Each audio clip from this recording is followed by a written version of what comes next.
Welcome to the Leadership Clearly podcast. I'm your host, Julie Wagner, and I am so glad you're here today.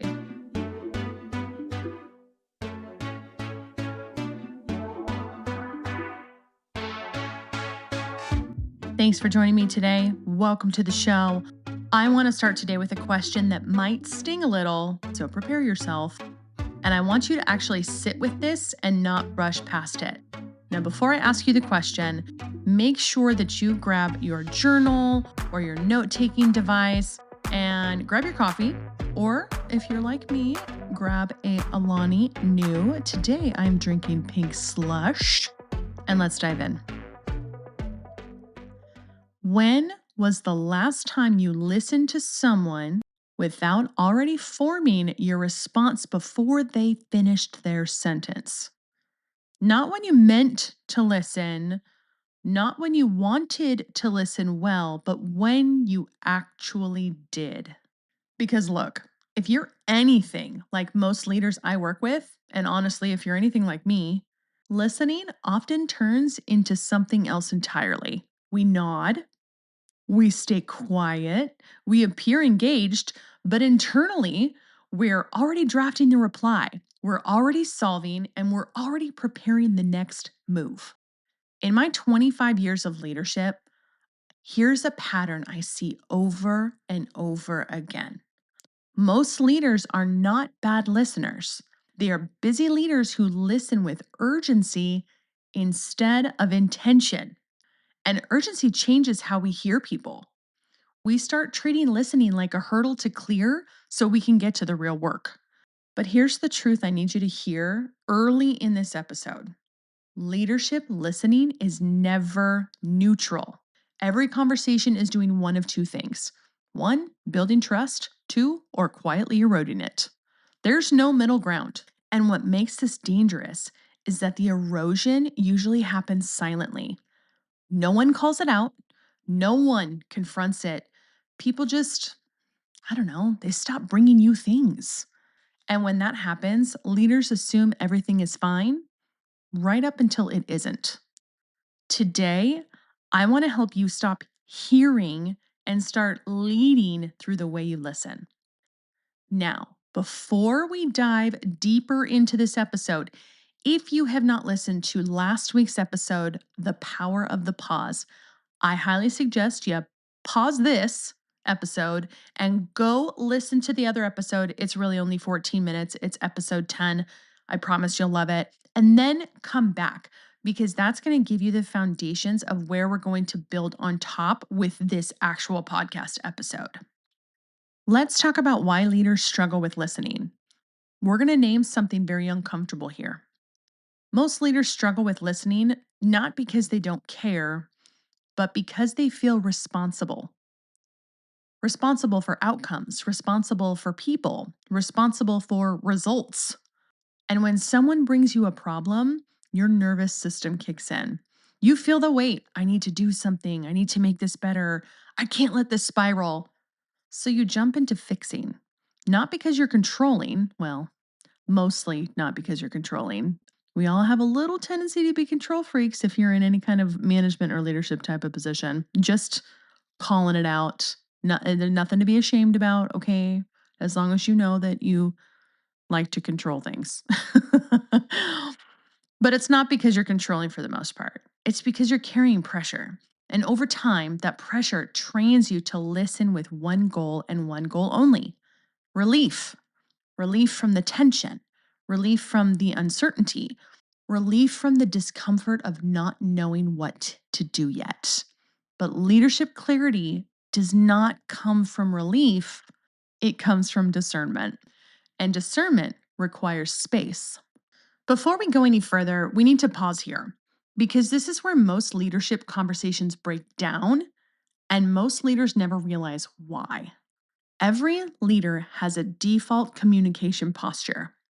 Not a personality test, not a label, a default. It's how you show up when pressure is high, time is short, emotions are involved. And most leaders never actually stopped to name theirs. So let me simplify this without oversimplifying it. At a very high level, Most people lean towards one of two communication instincts: clarity first communicators or process first communicators. Problems happen when we assume everyone communicates like we do. So let's start with you. Some of you listening right now are clarity first communicators. You think internally, you process quietly, you want to get straight to the point. When you speak, it's usually because you've already sorted it out, you're ready to decide, you want movement. You value efficiency, you value direction, you value resolution. Your strength is decisiveness, but your blind spot, you can accidentally move past people while thinking you're moving for them. And then we have our process first communicators. You think out loud, you talk to understand, you need dialogue to get clarity. When you speak, it's not because you have the answer, it's because you're trying to find it. You value collaboration, you value space, you value being heard. Your strength is insight. Your blind spot, you can unintentionally overwhelm clarity first leaders or make them feel stuck. Here's the leadership tension most people miss: we lead others through the lens of how we communicate, not how they do. And that's where listening breaks down. Because if you're a clarity first, you hear a processor and think, why are we still talking about this? And if you're a process first and you hear a clarity first leader, think, why do they feel so abrupt? Neither of you is wrong. You're just speaking different languages. Now, here's the part I want you to sit with. Most leaders spend years trying to fix communication issues, correct behavior, tighten performance, without ever asking the more important question: how does this person think out loud? Because when you don't understand how someone processes, you interrupt too soon, you assume resistance where there is uncertainty, you offer solutions before trust is built. And over time, people stop bringing you their real thoughts. Not because you're unsafe, but it's because you're misaligned. High level leadership maturity sounds like this: I don't need to change who I am, but I do need to adapt how I listen. And that is where intentional listening becomes strategic. Because great leaders don't just listen for content, they're listening for communication style, pacing, and readiness. They learn who needs space before solutions, who needs clarity before conversations, and who needs reflection before action. And no, you do not figure this out by guessing. It is learned, it is practiced, and it is coached, my friend. Here's what I'll say, and then we'll move on. If you've ever walked away from a conversation with one of your employees or somebody you're leading thinking this: that didn't land the way I thought it would. Why are we stuck here? Why am I carrying this now?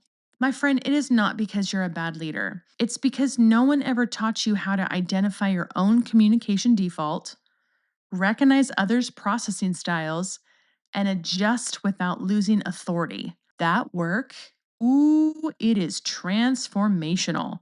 And that is exactly where clarity begins. And this is why the fix it habit is so tempting, because fixing feels faster than understanding. But leadership isn't about speed, it's about alignment. Let's bring this full circle now. Once you understand that people process differently and that you have a default communication posture, intentional listening stops being a soft skill and starts becoming a leadership strategy. Because intentional listening isn't about listening longer, it's about listening differently based on who is in front of you. This is where most leaders miss it. They hear the words, but they don't listen for pacing, readiness, process style, or what kind of response will actually serve the moment. So they fix, they clarify, they decide, and then they're confused when the conversation doesn't land. Intentional listening says, I'm not just hearing what you're saying, I'm paying attention how you're saying it and what you need before I respond. Here's what this looks like in real leadership moments. If you're a clarity first leader listening to a process first communicator, intentional listening sounds like this: I'm going to slow my urge to solve. I'm going to let them finish the thought. I'm going to listen for what's forming, not what's finalized. Now, if you're a process first leader listening to a clarity first communicator, intentional listening sounds like this: I'm going to get to the point sooner. I'm going to name what I need clearly. I'm going to respect their need for direction. That adjustment, without abandoning who you are, is leadership maturity. Intentional listening is the skill that allows you to preserve trust, maintain authority, avoid overfunctioning, and stop carrying weight that isn't yours. It's how you stay present without absorbing everything. And this is where the fix it habit starts to loosen its grip. Because when you listen intentionally, you ask better questions, you clarify before committing, and you respond with purpose instead of reflex. You stop reacting, you start leading. And here's the line I want to leave hanging before we move into the framework portion of this podcast today. Most leaders don't need better answers, they need better listening filters. And once you install those listening filters, everything downstream changes. Now, let's talk about what this actually looks like in real time. Not theory, not personality tests, not leadership jargon, but practical, repeatable ways to lead well through the way you listen. Now that we've named communication defaults and why listening breaks down, the real question becomes, how do you actually lead differently in the moment without overthinking every conversation? Because intentional listening is not about becoming someone you're not. It's about leading with discernment instead of reflex. So, this is the framework that I use with leaders across teams, organization, and high stake environments. I'm going to give you the shape of it, not the full playbook, because that would make this a 3.5 to 4 hour podcast. And I don't think you want to spend that much time with me today. But go ahead and grab your notebook if you haven't already been taking notes, and let's go ahead and dive in. So, the first step one, you're going to regulate yourself first. This is where most leaders skip ahead and pay for it later. Before you listen to anyone else, you have to notice your own internal posture. Ask yourself silently, am I listening to understand or to relieve my own discomfort? Am I feeling urgency right now? Am I already forming a response? Because here's the truth: you cannot listen intentionally if your nervous system is in fix it mode. Intentional listening always starts with restraint. This is the pause. This is the breath. This is the moment you decide, I don't have to solve this yet. That decision alone changes how the conversation unfolds. Here's step two: name the type of conversation you're in. Most leaders assume every conversation is a problem solving conversation. Guys, it's not. I promise you, it's not. High level leaders learn to listen for what kind of conversation they're actually having. At a high level, it's usually one of these three: processing, so they're finding clarity; alignment, they want perspective or confirmation; or decision, they're ready to move. Intentional listening asks, what kind of conversation is this before I respond? If you misread this, you'll feel out of sync no matter how good your advice is. So take a breath and name the type of conversation you're in. Step three, ask one clarifying question. Not 5 questions, just one. This is where leaders either build trust or they erode it. The question sounds simple, but I promise you it's strategic. So it's one of these. There's 2 of them for you. What would be the most helpful from me right now? Or are you wanting to think this through out loud? Or are you looking for direction? This question does 3 things at once. It respects the other person's autonomy, it protects you from overfunctioning, and it sets a boundary without being defensive. Here's the key: you don't ask this to be polite, you ask this to be clear. And clear is kind. You will hear me say that all the time. Oh, Lord, it's so true. Okay, let's go to step 4. Listening for meaning, not just words. This is where intentional listening becomes discernment. You're not just listening to what they say. You are listening for hesitation, emotional charge, repetition, urgency versus uncertainty. You're asking, what's really underneath this? This is why good leaders don't interrupt too quickly. They know clarity often shows up after the explanation.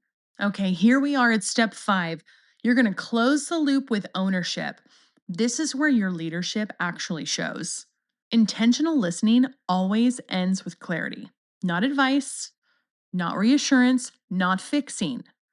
Clarity. That sounds like, here's what I'm taking ownership of, here's what I'm not, here's the next step and who owns this. This is not harsh and this is not cold. This is kind leadership. Because let me tell you, ambiguity is freaking exhausting. Gosh, can I say freaking on here? I don't know. I guess I can. I love Jesus, but I don't think freaking is a bad word. It's not the F word. Anyways, I'm sorry. I got off track there. Ambiguity is exhausting.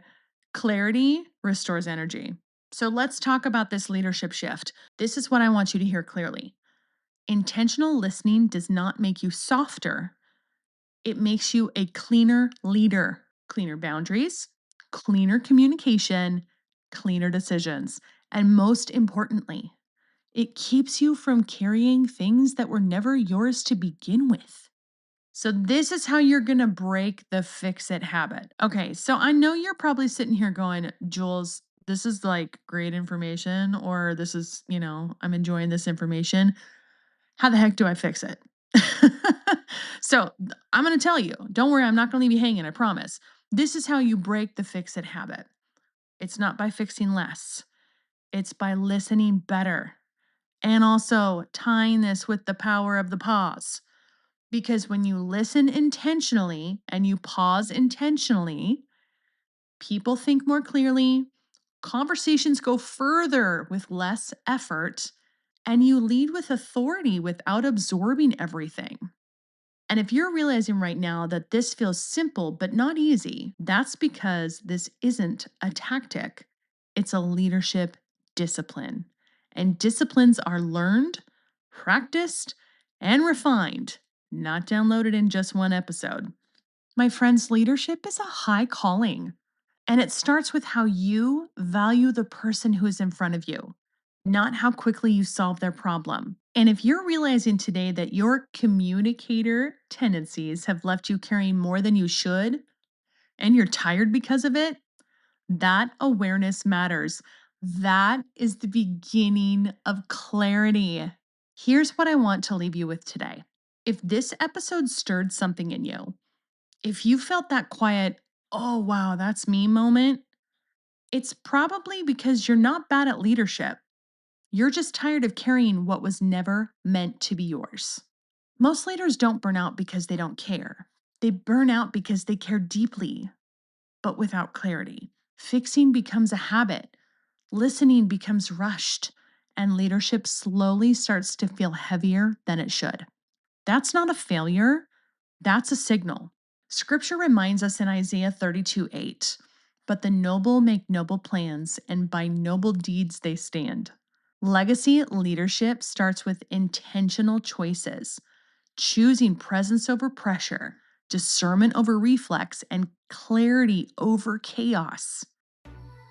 That's exactly why I created the Legacy Leadership Intensive. Not to give you more tactics, not to overload your calendar, but to give you a space to slow down, get clear, and lead from a grounded place again.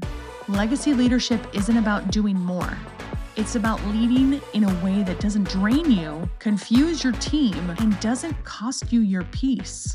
If you're listening and thinking, I don't need another podcast episode, I need a space to work this through with someone who understands leadership and the weight that comes with it, the applications for the Legacy Leadership Intensive are now open. You can find the link in the show notes. No pressure, just an invitation to stop fixing everything and start leading in a way that lasts. So my friends, be quick to listen this week. Lead with intention, and remember, the plans of the diligent lead surely to abundance. That's Proverbs 21:5. If this episode brought clarity to something you've been carrying, I'm so glad you're here, and this podcast is just for you. New episodes of Leadership Clearly drop every Monday, so you can start your week with clarity and conviction in how you lead. And if you're listening on Apple Podcasts or Spotify, I'd really appreciate you taking a moment to leave a review. And also, if someone came to mind while you were listening to this today, I would be so honored if you shared this episode with them. Thanks again for joining me. I'll see you next week.